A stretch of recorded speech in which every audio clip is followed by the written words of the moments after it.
Alors nous sommes le dimanche 17 février 2019, nous sommes de retour à Lagarde. J'ai quelqu'un à côté de moi, je vais lui demander de se présenter. Bonjour. Bonjour, je suis Valérie Galéa-Clolus, responsable de l'association des Amis de la Mine du Cap-Garonne.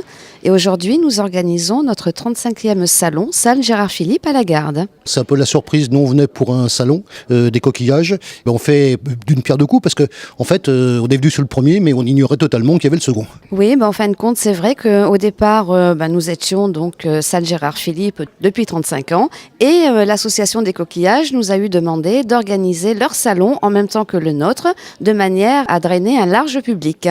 Le public d'un vient vers l'autre et réciproquement. Est-ce qu'il y a des points communs entre les deux?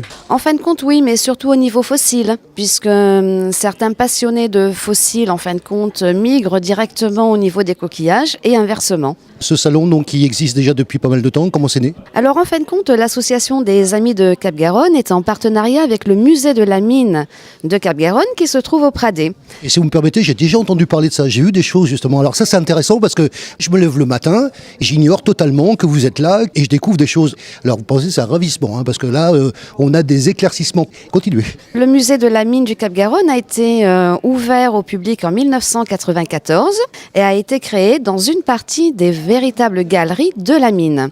Au niveau associatif, nous sommes chargés de la mise en valeur des collections exposées au public, mais également du côté Cap-Garonne. On va poser bien sûr les questions traditionnelles concernant bien sûr la municipalité. On est ici, et je le disais tout à l'heure, sur la salle Gérard Philipe, que je fréquente assidûment, je peux le dire, depuis le début de l'année, puisqu'il y a plusieurs manifestations ont lieu ici à Lagarde, donc je reviens assez souvent. C'est une salle qu'on connaît très bien maintenant. Au niveau de la municipalité, comment ça se passe avec eux? Alors c'est pas très compliqué, puisque le musée de la mine du Cap-Garonne appartient au syndicat intercommunal, donc représenté par la municipalité du Pradé, de Lagarde et de Carqueiranne. Pourquoi Lagarde?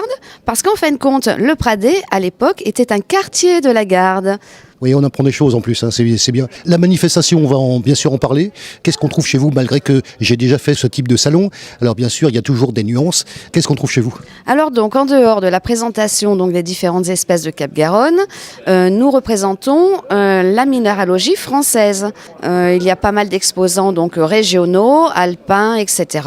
Et il y a également des stands internationaux, roumains, brésiliens, marocains. Quel type de pierre on va trouver chez vous?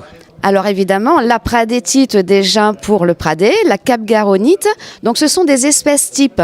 Il faut savoir que la mine du Cap-Garonne a recensé 130 espèces minérales différentes.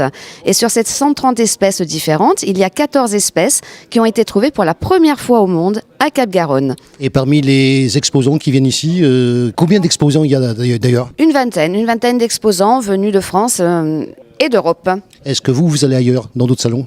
Bien sûr, nous sommes invités chez nos voisins, aussi bien donc à Nice que Marseille, Millau. Oui, nous allons en Alsace, etc.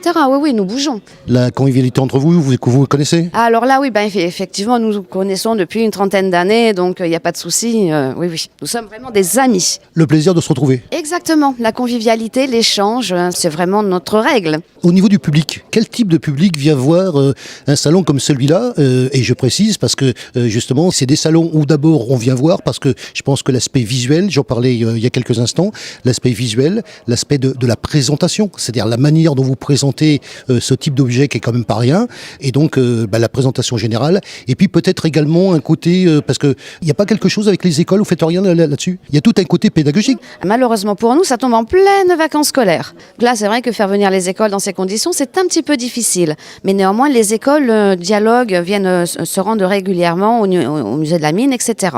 Ensuite, au niveau du public, c'est tout public, aussi bien des grands collectionneurs que des scientifiques, que des amateurs, que des néophytes qui viennent découvrir le monde de la minéralogie. Et c'est à nous, justement, à leur transmettre, on va dire, notre passion et leur faire découvrir les merveilles de la nature. Le métier que je fais fait qu'on voit des choses totalement différentes et qu'on apprend des choses. Est-ce que justement, quand vous avez quelqu'un qui vient ce qu'on appelle par définition le grand public, est-ce que vous avez des gens gens qui, si vous me permettez l'expression, mordent à l'hameçon et qui se retrouvent embarqués dans ce monde très particulier et qui deviennent des fervents admirateurs et participants à votre association. Comme je le dis toujours, même les enfants de toute façon sont les premiers concernés puisque la terre fait partie de leur environnement et de leur patrimoine et c'est vrai que nous sommes entourés de merveilles et à nous justement de les mettre en valeur, de leur transmettre notre passion, ne serait-ce qu'en faisant une simple observation de terrain, en faisant des petites balades, etc., faire des petits prélèvements, apprendre à reconnaître son environnement.